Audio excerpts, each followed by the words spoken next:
রাজধানীর বকশীবাজারে সরকারি মাদ্রাসা ই আলিয়া ঢাকার ২৪৬তম প্রতিষ্ঠা বার্ষিকী উপলক্ষে আলোচনা সভায় যোগ দেন ২ উপদেষ্টা সহ বিশিষ্ট ব্যক্তিরা। এ সময় ধর্ম উপদেষ্টা আফম খালিদ হোসেন বলেন, দেশে আধুনিক শিক্ষার পাশাপাশি মাদ্রাসার ঐতিহ্য ধরে রাখতে হবে। আমি কোনোদিন শিক্ষা প্রতিষ্ঠানের ছাত্র রাজনীতি পছন্দ করি না। আমাদের দেশের রাজনীতিবিদরা ফর দ্য পলিটিক্যাল সেক তারা আমাদের স্টুডেন্টদেরকে ব্যবহার করে।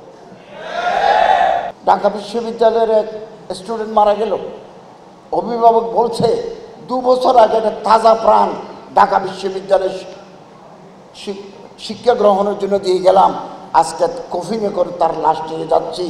এই দুঃখ, এই বেদনা প্রকাশের ভাষা নাই। আমরা কোনোদিন আমাদের শিক্ষা প্রতিষ্ঠানে এই নৈরাজ্য চাই না। শিক্ষা উপদেষ্টা ডক্টর চৌধুরী রফিকুল আবরার বলেন, রাজনৈতিক দুষ্টচক্র শিক্ষা প্রতিষ্ঠানগুলো দখল করে নিয়েছে।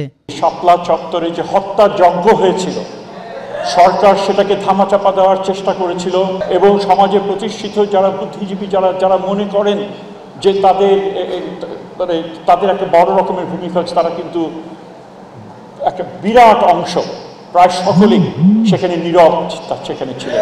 আমরা জানি এখানে কিভাবে জঙ্গি নাটক সেখানে সাজানো হয়েছে।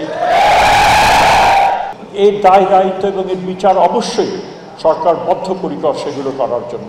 মাদ্রাসা শিক্ষার স্বতন্ত্র বৈশিষ্ট্য অক্ষুণ্ণ রেখে যুগোপযোগী করার নানা উদ্যোগের কথা জানান উপদেষ্টারা।